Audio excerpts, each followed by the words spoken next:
En effet, Seigneur, nous voulons te remercier pour ton nom grand et merveilleux, un nom, Seigneur, qui est incomparable, ni sur la terre, ni dans les cieux. C'est pourquoi, Seigneur, nous voulons te louer, t'adorer, et nous sommes venus en ce lieu pour cela ce matin. Seigneur, nous te demandons ta grâce sur chacun d'entre nous, sur les frères et sœurs qui n'ont pu se joindre à nous ce matin. Merci, Seigneur, de les veiller sur eux, de les visiter là où ils sont. Seigneur, te demandons de renouveler ta grâce pour chacun d'entre nous, pour nos enfants, pour tous ceux, Seigneur, que nous aimons et que nous te présentons dans le nom de Jésus. Amen. J'ai repris cette image de l'oncle Sam. Vous savez que c'était une image qui était parue aux États-Unis pour recruter des soldats. Il y avait besoin de chair à canon et il fallait que les jeunes gens puissent être disponibles pour le pays, en tout cas pour les ambitions militaires du pays. Alors j'ai repris cette image parce qu'elle est assez parlante et percutante pour réfléchir un peu ce matin à quelque chose que je voudrais partager avec vous. Voilà une ancienne mosaïque qui est très ancienne puisqu'elle date des années 300 et des, dans une des premières chapelles qui ont été découvertes par deux archéologues allemands. Et donc on a retrouvé une partie du sol de cette chapelle qui se trouvait dans le village de Tabga, près de Capernaum. Alors, on connaît Capernaum, et donc les chrétiens avaient construit une petite chapelle, là, dans les années 300, et on a retrouvé cette frise par terre. Voilà, pour ceux qui aiment la géographie, où se trouve le village de Tabga, un petit peu au sud-ouest de Capernaum, le long du lac de Génézareth. Oui, là c'est mer parce que c'est écrit dans une autre langue. Alors c'est à cet endroit, c'est pour ça que j'en parle, que la tradition chrétienne localisait la multiplication des pains. Alors la multiplication des pains, vous connaissez d'ailleurs, on va y revenir tout à l'heure, mais donc ça serait à cet endroit, près de Capernaum, que cette multiplication des pains aurait eu lieu. Et pour terminer avec l'archéologie, au 5e siècle, donc cette frise a été intégrée à un monastère donc, qui a été redétruit par l'invasion perse. Ces Perses, là, je ne sais pas, hein, c'est des Hamides, il faut qu'ils cassent tout. Hein. Ouais, on t'en veut, mais on n'en peut rien, nous, c'est tes ancêtres. Hein. Voilà. Et alors en 1980, alors ça c'est au cours du siècle passé bien sûr, l'église a été reconstruite dans sa forme byzantine en y intégrant la frise. Donc voilà comment est l'église actuellement, avec un bel olivier là. Et elle a été intégrée devant l'autel, donc dans l'église. On retrouve cette frise et un bout de rocher où Jésus se serait assis pour multiplier les pains. Vous savez, la légende, hein, elle a toujours beau dos pour garder des objets de culte.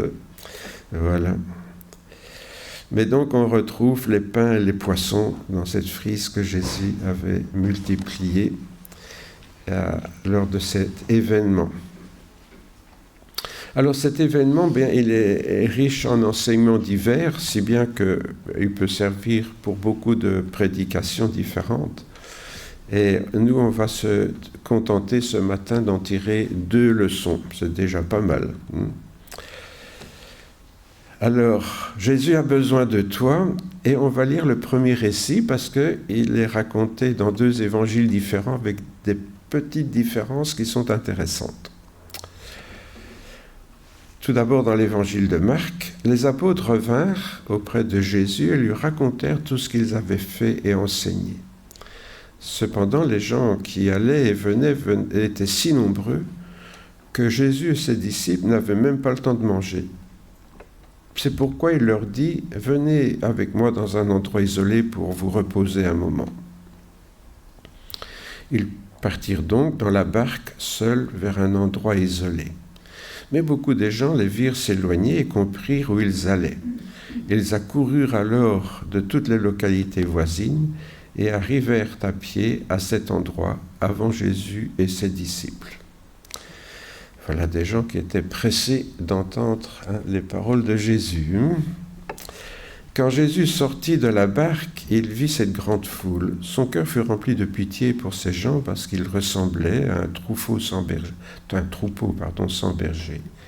Et il se mit à leur enseigner beaucoup de choses. Il était déjà tard lorsque les disciples de Jésus s'approchèrent de lui et lui dirent « Il est déjà tard et cet endroit est isolé. Renvoie ces gens pour qu'ils aillent dans les fermes et les villages des environs à acheter de quoi manger. » Jésus leur dit « Donnez-leur vous-même à manger. » Mais ils lui demandèrent « Voudrais-tu que nous allions acheter du pain pour 200 pièces d'argent afin de leur donner à manger ?» Jésus leur dit « Combien avez-vous de pain ?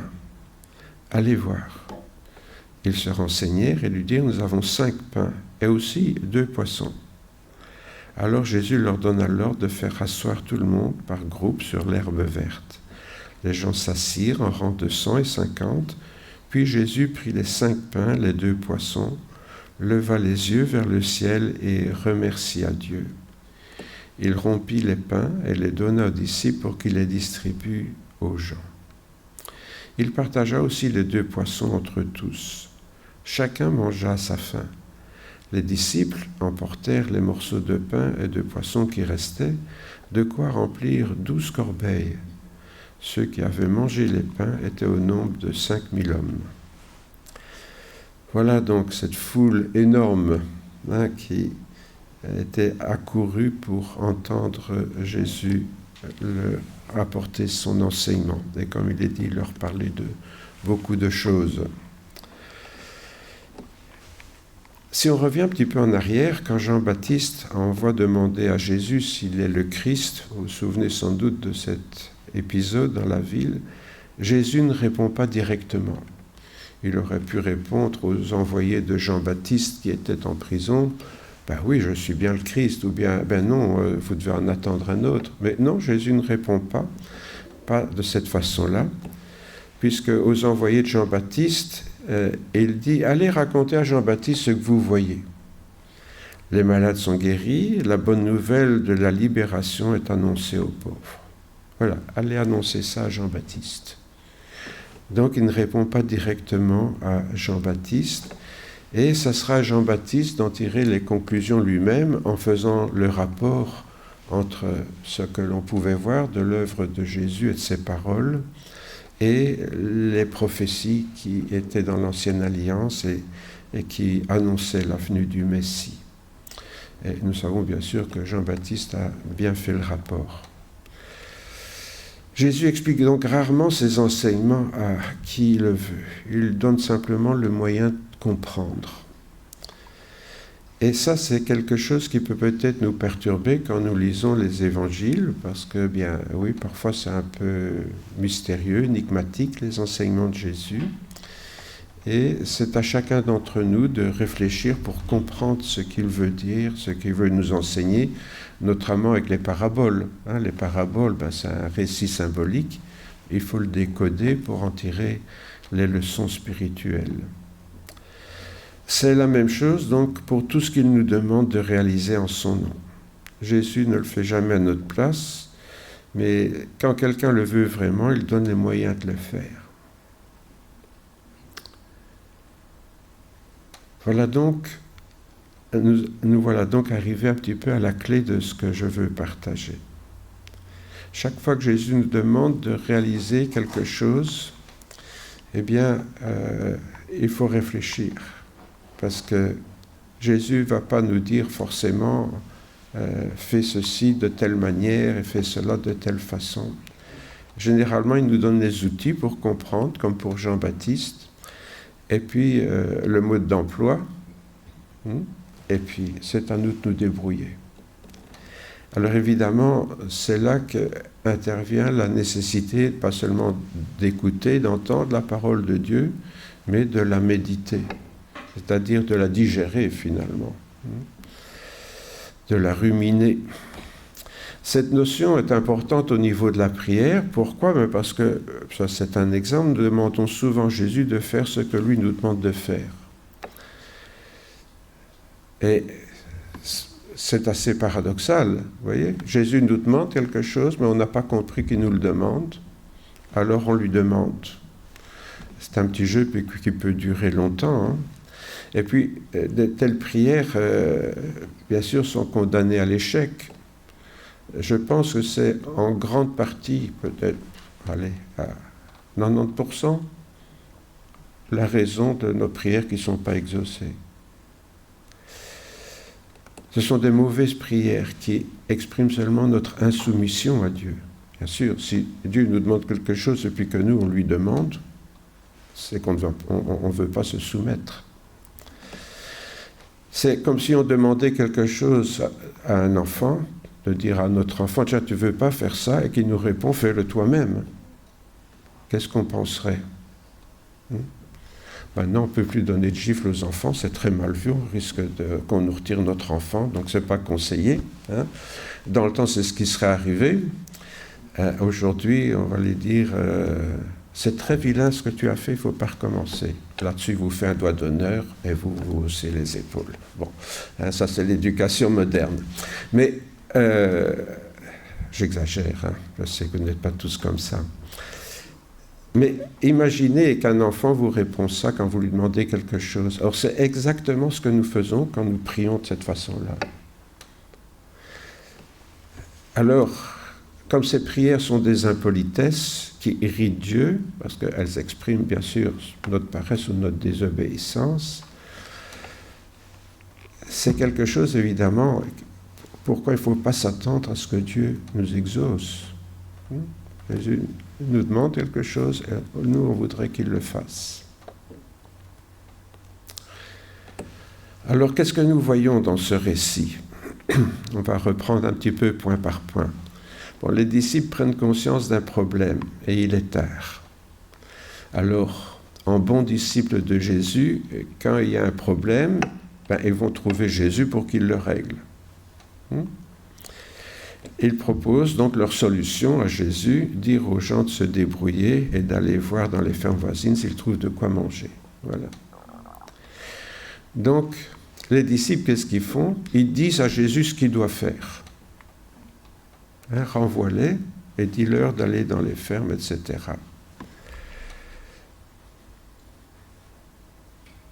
C'est pas ce que vous faites dans vos prières? Quelqu'un est malade. Ah Seigneur, tu devrais guérir, là, celui-là, il est malade. Est-ce qu'on sait la raison pour laquelle il est malade? Non, mais on voudrait que Jésus guérisse. En plus, c'est quelqu'un qui n'a rien à voir avec Dieu et on voudrait que Dieu le guérisse. Vous voyez le genre de truc que nous faisons. Si ça se trouve, cette personne est malade parce que c'est la suite de sa mauvaise alimentation, d'un mauvais comportement, de je ne sais pas quoi, moi. Alors, il faut corriger la cause. Il ne faut pas demander à Dieu de corriger les effets si la personne ne corrige pas la cause. Oui. Il y a quelqu'un qui est découragé, dépressif, on demande à Dieu, « Ah Seigneur, rétablis-le. » Mais on ne sait pas pourquoi il est comme ça. Il est peut-être en révolte contre Dieu et insoumis à Dieu depuis longtemps. Il y a beaucoup de choses comme ça. Nous venons devant Dieu avec la solution, et la solution, c'est ce qu'on lui demande de faire. Nos prières, souvent, c'est des solutions que nous essayons d'imposer à Dieu. Comme les disciples, exactement. C'est pour ça que c'est intéressant de lire la Bible. Hein, c'est pour voir, tiens, comment ils ont fait, qu'est-ce qui s'est passé. Ben voilà, il y a un problème. Les disciples ont bien analysé le problème. Ça, il y a pas de, hein, ils ont bien analysé le problème. Et ils ont dit, voilà, Seigneur, il est tard, ces gens ont faim, dis-leur d'aller chercher à manger. Et Jésus leur dit que c'est à eux de donner à manger à toute cette foule affamée. Ah, ça, c'était pas prévu au programme. Alors là, ils ne sont pas contents, les disciples. Ils disent, Il faudrait une fortune pour arriver à leur donner à manger. Il faudrait au moins 200 pièces d'argent et encore on n'y arriverait pas.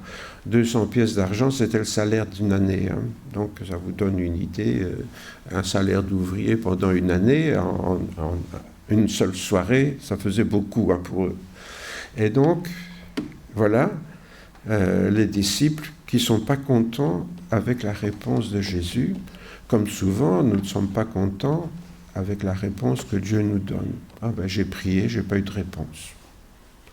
Seigneur, moi je ne suis pas content, parce que je t'ai demandé ça, et ça fait longtemps que je te le demande, et tu ne réponds pas.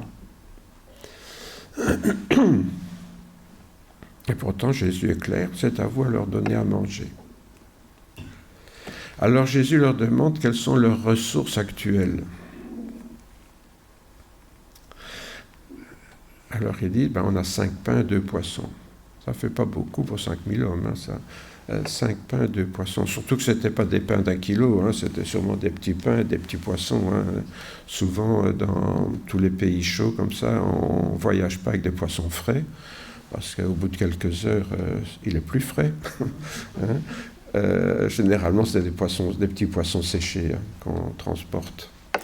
Les petits poissons qui sèchent au soleil, on voit encore beaucoup ça en Afrique, hein, les ndaga là, qui sèchent au soleil au bord du lac. Hein. Bien, donc c'est des petits poissons pour qu'on met dans le pain pour manger avec le pain, quoi, comme faire un petit sandwich si vous voulez. Hein. Donc c'était pas beaucoup, mais ils avaient ça. Qu'est-ce que Jésus nous demande? De venir avec ce qu'on a et de le mettre à sa disposition, bien sûr. Parce que le problème, les disciples auraient pu dire, oui, mais alors si on te les donne, on n'aura plus rien pour nous. Enfin, souvent, c'est notre réaction. Je le donnerais bien, mais alors j'aurais plus rien pour moi, quoi. Alors Jésus dit, ok, on va faire avec ce que vous avez. Et c'est là qu'est la clé. Jésus nous demande des choses qui apparemment sont au-dessus de nos moyens, mais si nous venons avec nos moyens et qu'on les met à la disposition du Seigneur, alors le Seigneur fait avec. Évidemment, si les disciples avaient ajouté « Ah, on a 5 points, 2 poissons, mais on les garde pour nous », Jésus n'aurait rien pu faire. Il fallait qu'on puisse les mettre à la disposition du Seigneur. Enfin, Jésus n'a pas dit « Ok, hein, c'est moi qui ai inventé ça. Hein. » Donc, mais c'est ça que ça voulait dire. Alors Jésus va multiplier ce que les disciples lui donnent pour qu'il en ait assez pour tout le monde. Et c'est là qu'apparaît le miracle.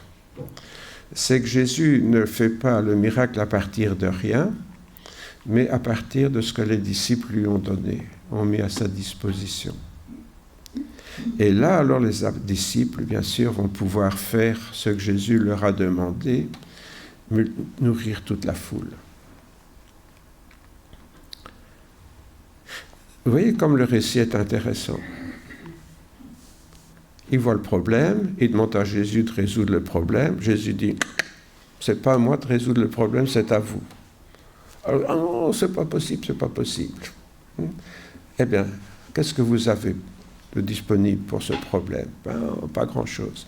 Donnez-le-moi, on va faire avec, et ensemble, on va pouvoir arriver à faire ce que je vous demande. Voilà un exemple de prière exaucée, mais pas du tout comme les disciples pensaient. Ça n'avait rien à voir avec la solution qu'eux avaient proposée au Seigneur. Et ça, c'est quelque chose que nous ne sommes pas habitués. Parce que quand nous prions, nous n'avons rien d'autre en tête que la solution, notre solution. On a notre solution, et c'est celle-là qu'on attend. Et on ne veut pas attendre autre chose d'autre. Alors que Jésus nous dit, d'accord, il y a un problème, mais qu'est-ce que vous avez qu'on puisse faire avec? Qu'est-ce que vous avez? Prier pour une personne malade, vous n'avez pas 1 heure de libre dans la semaine pour aller la voir? Eh bien, allez la visiter, je serai avec vous, on va faire du bien à cette personne malade. Je prends un exemple comme ça, hein, mais pour dire qu'est-ce qu'on a de disponible.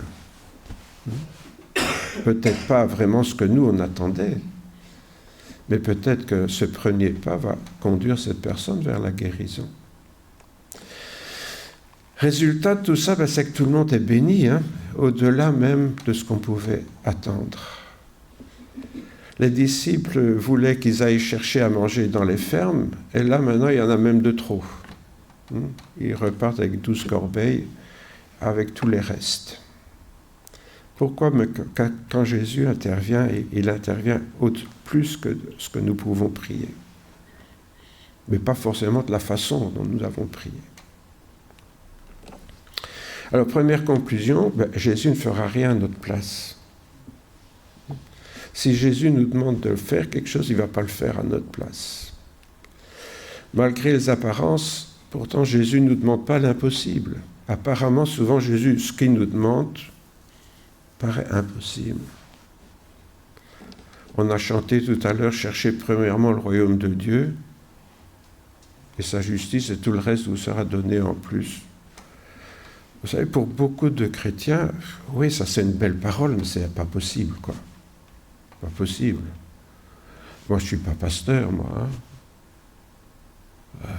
Je dois travailler. C'est pas comme les pasteurs qui n'ont rien à faire.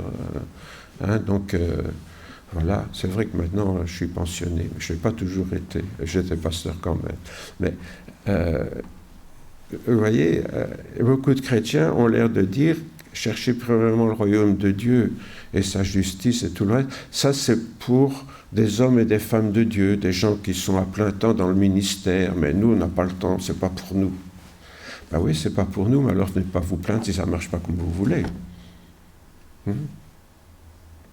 La condition pour que Jésus nous donne le reste, c'est quand même la première chose. Chercher premièrement le royaume de Dieu et sa justice. Ça, c'est la condition.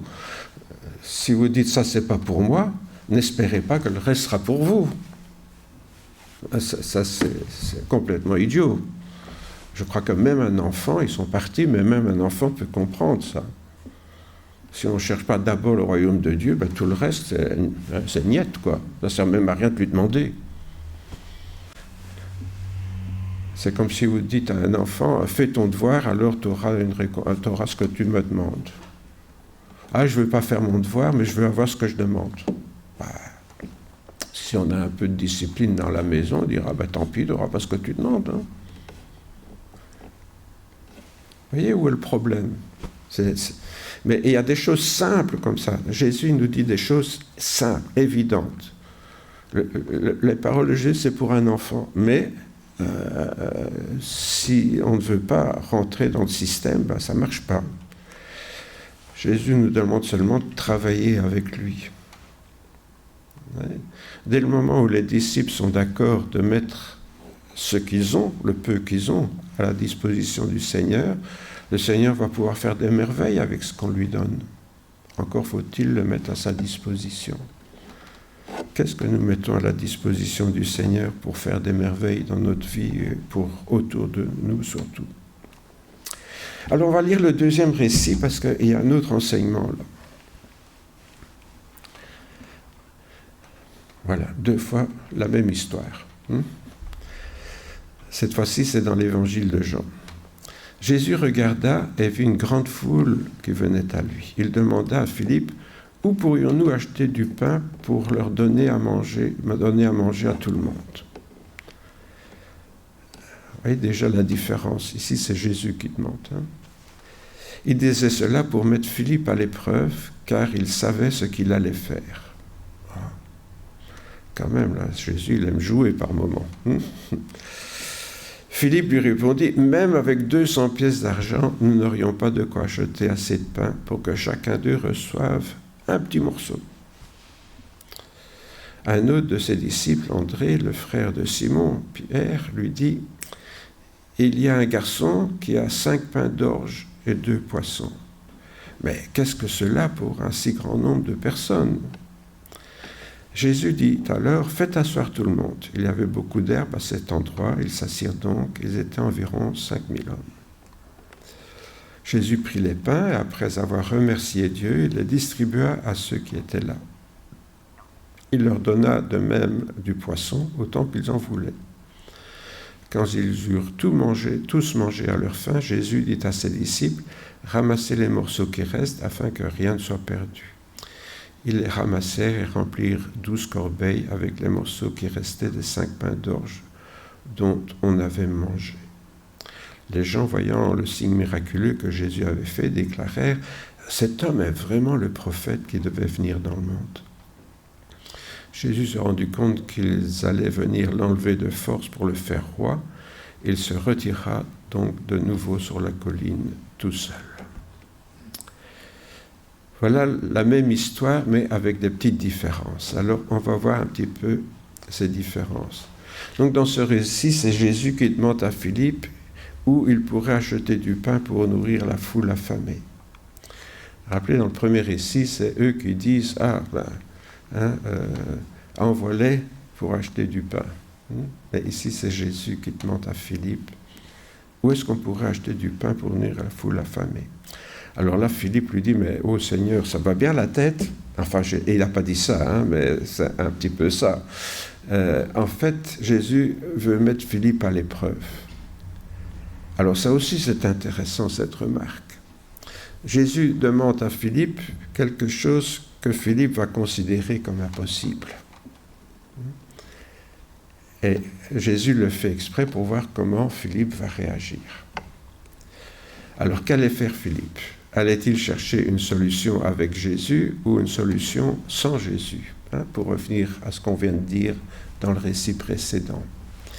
Est-ce que Philippe va chercher une solution avec Jésus ou sans Jésus? Aux yeux de Philippe, ce que demande Jésus était complètement impossible. Même avec une année de salaire, de toujours les 200 pièces d'argent, là, c'était pas possible d'acheter de quoi nourrir toute cette foule.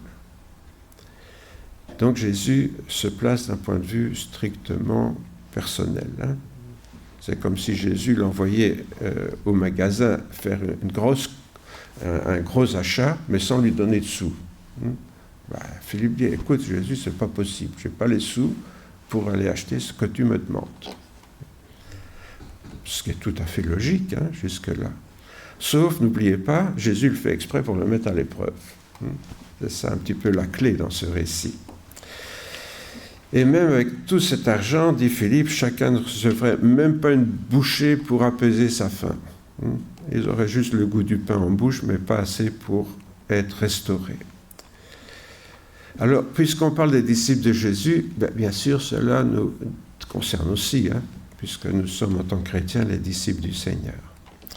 Aujourd'hui encore, on est confronté à une foule de gens qui est spirituellement affamée et qui demandent à se nourrir, que Jésus, nous demande de nourrir. Et quand on réfléchit, puisque Jésus veut nous envoyer vers ceux et celles qui ne connaissent pas le Seigneur, quand on réfléchit, on lui répond, mais tu sais, même si on avait beaucoup d'argent pour faire, une méga campagne d'évangélisation, avec toutes les techniques modernes, c'est pas possible. Et toute la terre, comment est-ce qu'on pourrait évangéliser toute la terre comme ça? Nous, une petite église de 2 pellets et 3 tondus à Ath, je ne dis pas qui sont les pellets et les tondus, mais voilà, donc comment est-ce que tu veux, Seigneur, qu'on en sorte? C'est pas possible.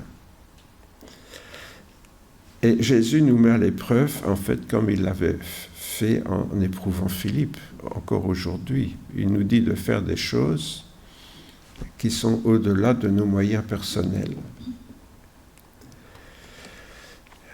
Alors, est-ce qu'on va chercher une solution à ce problème avec ou sans Jésus? C'est toujours la même question qui se pose, comme on l'a déjà vu dans le premier récit. Alors, c'est ici que ça devient intéressant, c'est le fait, pourquoi est-ce que Jésus s'adresse à Philippe? Ah oui, il avait 12 disciples là, 12 apôtres. Pourquoi justement à Philippe? C'est intéressant quand même. Vous n'êtes pas pour demander la question, pourquoi Philippe? Est-ce que Jésus avait une dent contre lui et qu'il voulait le ridiculiser? Est-ce que... on ne sait pas. Pourquoi Jésus choisit Philippe? Eh bien, quand on cherche un petit peu, Philippe, ce n'était pas tout à fait n'importe qui dans les 12. Philippe, c'est celui à qui Jésus avait dit « Viens et suis-moi » et qui avait suivi Jésus.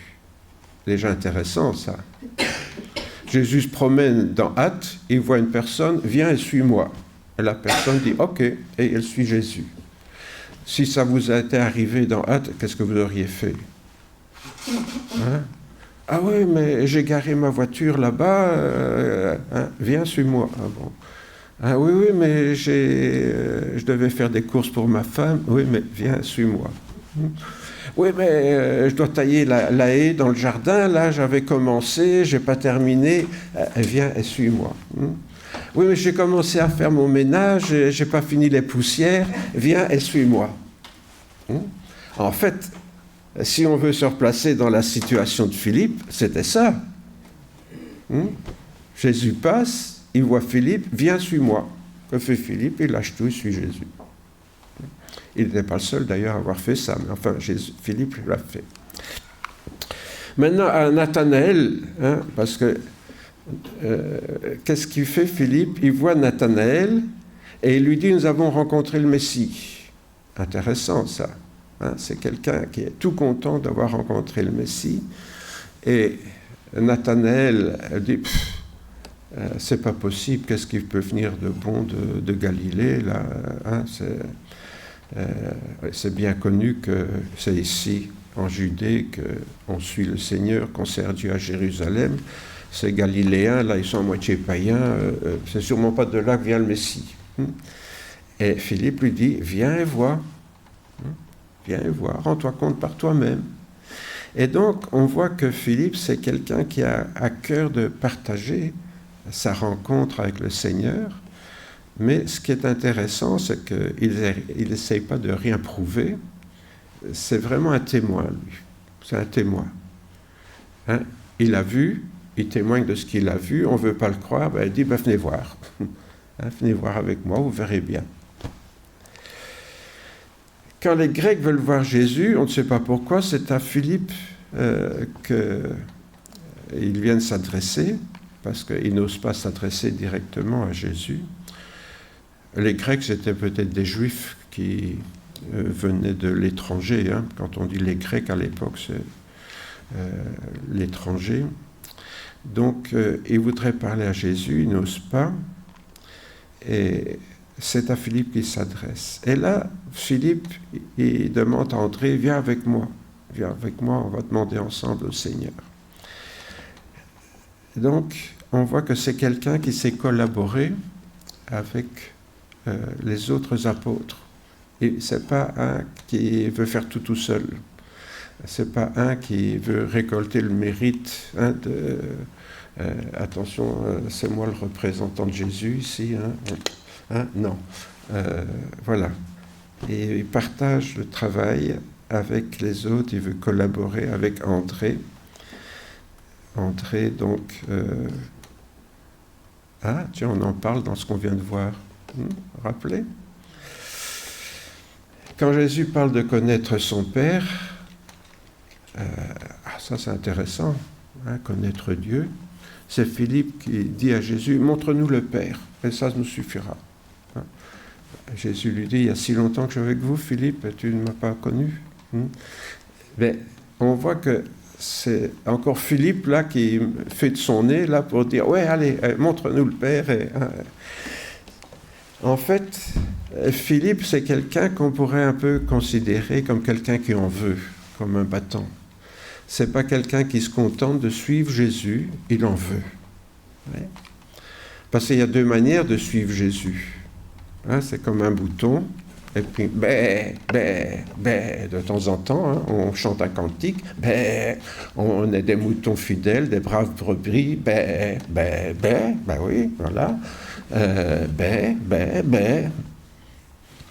Voilà, c'est une manière de suivre Jésus, puisque nous sommes des brebis. Mais Philippe, est-ce qu'il est comme ça? Pas du tout, lui. Lui, c'est un remuant. Il veut qu'il y ait d'autres brebis dans le troupeau. Il représente, il accroche les jantes extérieures, là. Et il prend les copains avec lui, et il motive un peu les autres. Et quand Jésus dit quelque chose qu'il ne comprend pas, il veut des explications. Vous voyez, Philippe, c'était finalement une personnalité intéressante qu'on gagne à connaître. Et c'est peut-être pour ça que Jésus s'adresse justement à lui. C'est quelqu'un qui en veut. Ah, tu en veux, Philippe? Eh bien, on va voir jusqu'où tu es capable d'aller. Vous voyez? Si c'était un mouton bêlant, hein, comme disait mon père, une brebis bêlante et enrubanée, si on est des suiveurs comme ça, est-ce que Jésus va nous secouer? Non, on est en train de dormir et de faire derrière lui. Il ne peut rien faire avec des gens qui font paix. Mais des gens qui en veulent, ça intéresse Jésus. Alors Jésus va les titiller un petit peu. Et c'est ce qui se passe avec Philippe. Donc Philippe n'est pas une chiffre molle que Jésus veut éprouver, mais c'est un disciple qui aime aller de l'avant. Les gens qui dorment, Jésus les laisse dormir, qu'est-ce que vous voulez? Voilà, ma foi, tant qu'ils dorment, ils font mal à personne, c'est déjà ça. Voilà. Mais si on est quelqu'un qui veut aller de l'avant, alors Jésus va nous titiller, va nous mettre à l'épreuve. Mince alors.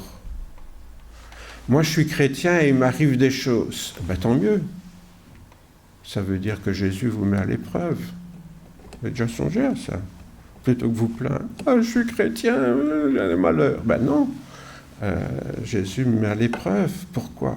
Parce qu'il veut voir jusqu'où je suis prêt à aller. Jusqu'où je vais aller avec lui. Et heureusement, on retrouve quand même le brave André qui vient au secours de Philippe là. Parce que Philippe est un peu désarçonné là. Pour une fois, il a le bec dans l'eau. Il veut aller de l'avant, mais là, il a le bec dans l'eau. Jésus lui demande, allez Philippe, tu as une idée où est-ce qu'on pourrait aller acheter du pain là pour nourrir tous ces gens-là? Et Philippe dit, Seigneur, là, ça va pas là. Alors André vient en secours. On a quand même 5 pains, 2 poissons, Seigneur. Ouais. Voilà, il y a un petit garçon, là, il a 5 pains, 2 poissons. Certains ont dit que c'était peut-être le fiston à André. Bon, on n'en sait rien, mais que André était au courant, que sa maman lui avait donné 5 pains, 2 poissons pour le pique-nique. On ne sait pas. Mais André avait remarqué qu'il y avait un gamin. Il fallait le remarquer quand même, dans les 5000 personnes, qu'il y a un gamin avec 5 pains, 2 poissons. C'est pour ça qu'on pense que c'est peut-être son fils. Et donc André vient au secours et signale à Jésus la présence d'un petit garçon qui possède donc 5 pains et 2 poissons. Pourquoi est-ce qu'André dit ça à Jésus? André, apparemment, il se dit que si on donne ça à Jésus, il y aura peut-être moyen que Jésus fasse quelque chose avec. Vous voyez? Et ça, le brave Philippe, qui était toujours un peu l'hyperkinétique de la bande, là, il n'y avait pas pensé. Et André, le brave André, celui dont on ne parle pas beaucoup, là, le frère de l'apôtre Pierre, Pierre prend toute la place. Là. Vous savez, quand il y a 2 frères, c'est souvent comme ça. Il y en a un qui prend toute la place et l'autre qui est plus calme, là, en retrait. Voilà, Pierre et André, c'est un peu comme ça. Et apparemment, André, c'était un peu le garçon calme de la bande, là. Et il voit que son copain Philippe est un petit peu désarçonné. Et il dit à Jésus, tu sais, Seigneur, là, il y a un gamin, il a 5 pains, 2 poissons. Intéressant que André ait cette attitude. C'est comme si Jésus, quand on dit,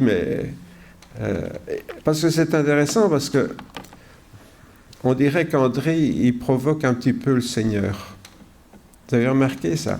Voilà, il y a un gamin qui a 5 pains, 2 poissons, mais qu'est-ce que c'est pour un si grand nombre? Vous remettez dans la scène, Philippe est là, le bec dans l'eau, André dit, oui, mais là, il y a un gamin, il a 5 pains, 2 poissons, mais enfin, Seigneur, qu'est-ce que c'est pour un si grand nombre? Sous-entendu, Seigneur, toi, qu'est-ce que tu pourrais faire avec ça?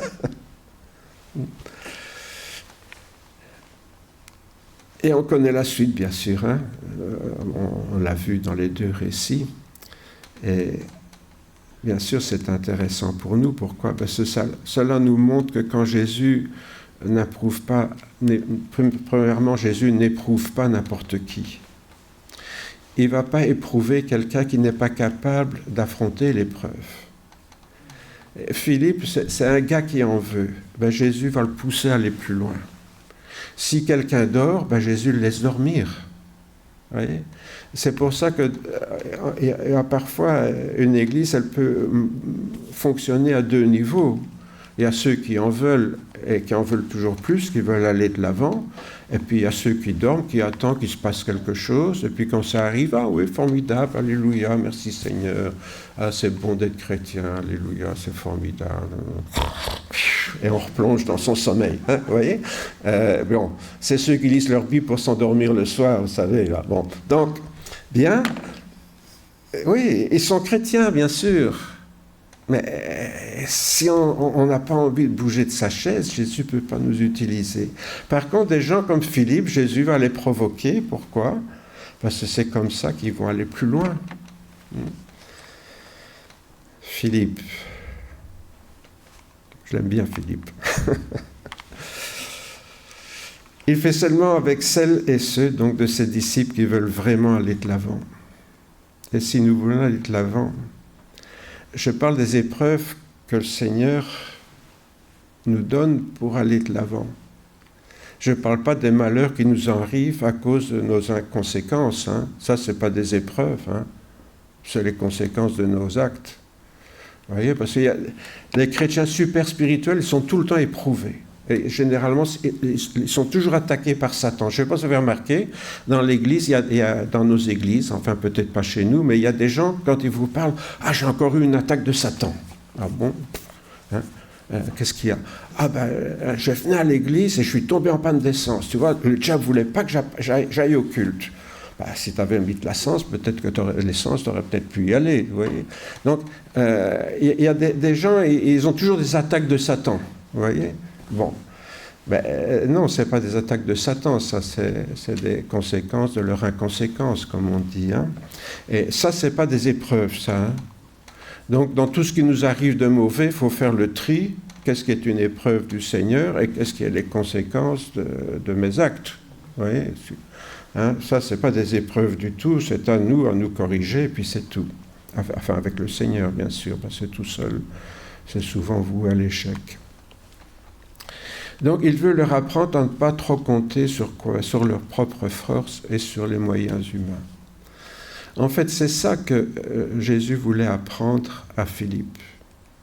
C'est quelqu'un qui en voulait, mais peut-être qu'il raisonnait trop d'une manière logique et cohérente, mais qui n'est pas forcément toujours la manière de raisonner du Seigneur. En fait, Jésus voulait lui apprendre à voir un problème matériel sous un angle spirituel. Or, très souvent,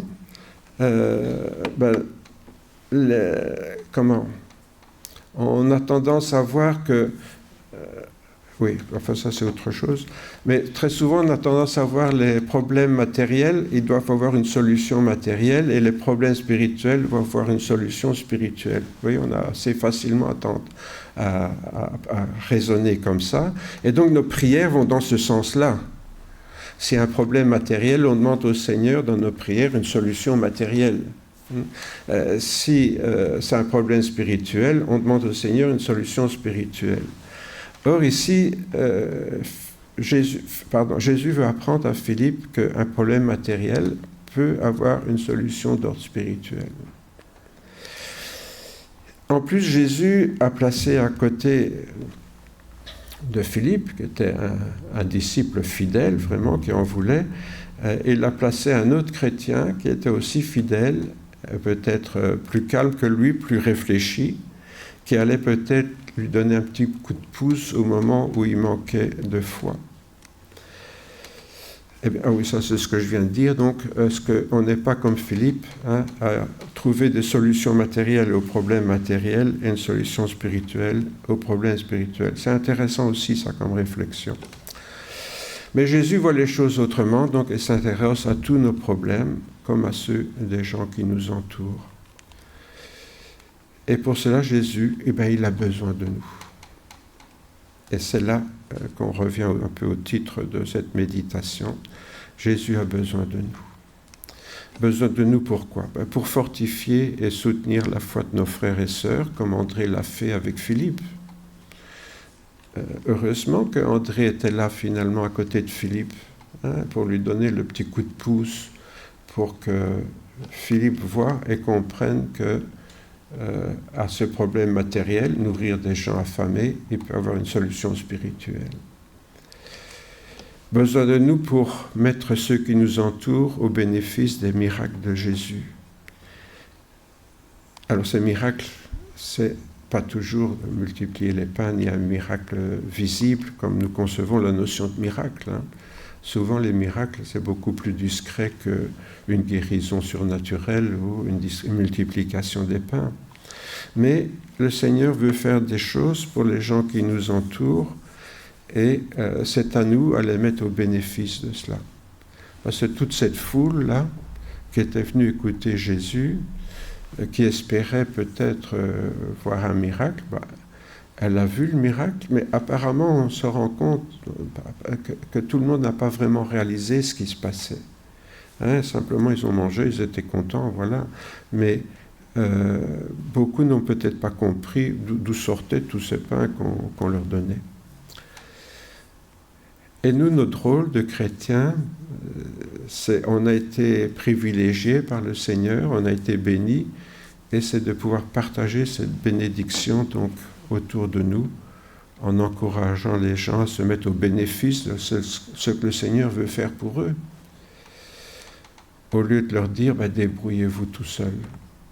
C'est ce que les disciples voulaient au départ. Envoie-les dans les fermes, qu'ils se débrouillent. Il y a un problème, qu'ils se débrouillent.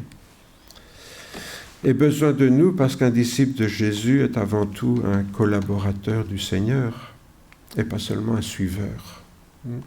Souvent, on voit toujours disciples avec l'image des brebis qui suivent. Là, tout à l'heure, je voulais vous faire un peu sourire avec cette histoire de mouton bêlant. Mais c'est le danger, c'est d'avoir cette conception, je suis un disciple du Seigneur, donc je suis un mouton qui suit Jésus. Alors on voit toujours ces images où Jésus marche, vous savez, avec son bâton de berger, et derrière il y a toutes les brebis qui suivent. Et on a cette image-là en tête, mais c'est une image un peu passive, négative de ce que peut être un disciple. Bien sûr, il faut suivre Jésus, mais on ne le suit pas pour simplement le regarder et chanter ses louanges. C'est bien de le faire, mais ça ne suffit pas. On est là pour collaborer avec lui, pour faire le travail avec lui. Et le travail, bien sûr, on le fait à deux. Nous, on lui donne nos petits moyens, et Jésus va utiliser ces petits moyens pour faire de grandes choses, peut-être beaucoup plus grandes que nous pouvons imaginer. À la vue des foules, Jésus en eut compassion, car elles étaient lassées, abattues comme des brebis qui n'ont pas de berger. Alors il dit à ses disciples, « La moisson est grande, mais il y a peu d'ouvriers. Priez donc le Seigneur de la moisson d'envoyer des ouvriers dans la moisson. » Notez bien ici, les brebis, c'est ceux qui n'ont pas de berger. Et Jésus dit, priez le Seigneur d'envoyer des ouvriers. C'est de ça que Jésus a besoin, c'est des ouvriers dans la moisson. Maintenant, la moisson est faite, mais il y a quelques jours, là, on passait dans les champs et on voyait tous ces champs qui étaient dorés, là, prêts pour la moisson. Et bien sûr, aujourd'hui, il y a des moyens techniques extraordinaires, mais à l'époque, il fallait beaucoup d'ouvriers pour faucher tout ça, mettre en gerbe, ramener à la maison. Après, il fallait frapper là-dessus avec un fléau ou marcher avec un âne, un bœuf dessus pour casser les épis, puis alors jeter tout ça au vent pour que la paille s'en aille et récolter. C'était énormément de travail, il fallait beaucoup d'ouvriers. Jésus dit à ses disciples, « Ma nourriture, c'est de faire la volonté de celui qui m'a envoyé et d'accomplir son œuvre. Ne dites-vous pas qu'il y a encore 4 mois jusqu'à la moisson ? Eh bien, je vous le dis. Levez les yeux, regardez les champs qui sont blancs pour la moisson. » Qu'est-ce qu'il dit ici, Jésus ? il dit à des disciples qui pensent « Pour la moisson, c'est pour plus tard. Jésus, tu n'as pas besoin de nous maintenant. » C'est ça que Jésus est en train de dire. Vous croyez que je n'ai pas besoin de vous maintenant parce que la moisson, c'est dans 4 mois. Donc, je n'ai pas besoin de vous maintenant. Eh bien, Jésus dit, levez les yeux, regardez les champs qui sont blancs pour la moisson. Autrement dit, Jésus nous demande de voir avec ses yeux à lui et pas avec les yeux du monde, même en tant que chrétien. Et donc de regarder les champs qui sont prêts à être moissonnés maintenant. Donc ça veut dire que c'est maintenant que Jésus a besoin d'ouvriers. Hein? J'aurais pu citer l'Apocalypse. Aujourd'hui, si vous entendez sa voix, n'endurcissez pas votre cœur comme au jour de la révolte, etc. Pour Jésus, c'est maintenant qu'il a besoin de nous. Parce qu'on a toujours tendance à reporter, à dire, ben oui, mais bon, là, pour le moment, ça ne va pas parce que je dois aller acheter un champ et je dois le visiter. J'ai acheté un nouveau tracteur, je dois voir comment il fonctionne. Enfin, à l'époque, c'était des bœufs, mais bon, voilà. Ou bien, je suis invité à un mariage, il faut que j'y aille, je viendrai plus. Vous voyez, on a toujours des excuses, nous dit Jésus, pour ne pas venir maintenant. Or, c'est maintenant que Jésus a besoin de nous. Alors, pour voir la moisson qui blanchit, autrement dit, le travail qui nous attend, on le voit dans les 2 versets que nous venons de lire, il faut se nourrir du même pain que Jésus, qui est la volonté de Dieu. Ma nourriture, c'est de faire la volonté de Dieu. Il est certain que si on n'a pas dans le cœur le désir de faire la volonté de Dieu, pas seulement de la connaître, mais de faire la volonté de Dieu, on ne va pas être interpellé par le travail qui nous attend. Parfois, les gens de notre âge, je dirais, comme Françoise et moi, on peut être interpellé de voir certaines personnes, on dirait qu'ils ne voient pas le travail qu'il y a à faire. Enfin, les plus jeunes peuvent réagir comme ça aussi. Mais on a l'impression qu'il y a des gens, ils vivent au milieu de tas de choses et ils vivent en regardant la télé, en s'amusant à des choses et d'autres, et ils ne voient pas le travail qu'il y a à faire. Et souvent, nos enfants sont comme ça. Donc, ça fait partie de l'éducation, d'apprendre à nos enfants à voir le travail. Il faut leur dire, tu devrais passer l'aspirateur, parce qu'ils ne voient pas que le sol est sale. Tu pourrais venir essuyer la vaisselle, ou même faire la vaisselle. Parce que la vaisselle peut s'accumuler, ça ne les dérange pas, quoi. Et comme ça, il y a des personnes, le travail peut s'accumuler, ils voient que le travail s'accumule, mais ils ne se sentent pas concernés. Et je pense que parfois, en tant que chrétiens, nous sommes un peu comme ça. Nous voyons le travail s'accumuler et on est comme les disciples qui disent, mais qu'est-ce que je peux faire avec mes petits moyens ? Je ne suis pas capable. Alors le Seigneur nous dit, viens avec tes capacités et moi je ferai le reste. Or la volonté de Dieu ne se trouve pas qu'en un seul endroit. La parole de Dieu éclairée par le Saint-Esprit dans nos vies. Elle ne se trouve qu'à un seul endroit. La volonté de Dieu, c'est quand on lit la parole de Dieu et que le Saint-Esprit l'éclaire dans nos vies. Qu'est-ce que j'ai fait ce matin ? J'ai lu la parole de Dieu et j'ai essayé de comprendre qu'est-ce que Jésus a voulu nous montrer au travers de sa parole. C'est comme ça qu'on comprend la volonté de Dieu. Si on ne fait pas ça, je l'ai dit en commençant avec Jean-Baptiste, Jésus ne nous dit pas forcément en détail et ne nous explique pas. C'est à nous d'avoir le travail à faire. Pourquoi est-ce que Jésus fait ça ? Tant que quelqu'un ne voit pas le travail à faire, ma foi, il n'est pas coupable. Le travail est là, mais il ne le voit pas. Mais dès le moment où on le voit et qu'on dit non, je n'ai pas envie de le faire, là on devient responsable. Et donc Jésus éclaire sa parole que pour ceux qui ont envie de l'éclairer, comme Philippe, qui a envie de comprendre. Alors le Seigneur va rendre sa parole plus clair. Mais qu'est-ce que ça veut dire, rendre la parole plus claire? C'est montrer le travail à faire. Et dire, Philippe, où est-ce que vous retrouvez de l'argent pour nourrir tous ces gens-là? Qu'est-ce que Jésus fait là? Il lui montre le travail à faire. Hein, Philippe, là, il faudrait nourrir tous ces gens-là. Et Philippe lui dit, mais ça, moi, je ne suis pas capable. Hein. Alors voilà, on aurait pu s'arrêter là. Et il y a André qui dit, oui, le gamin, là, il a 5 pains. Ah, bon, ça. Donc, avec ça, Jésus va pouvoir faire quelque chose. Et c'est pareil dans nos vies.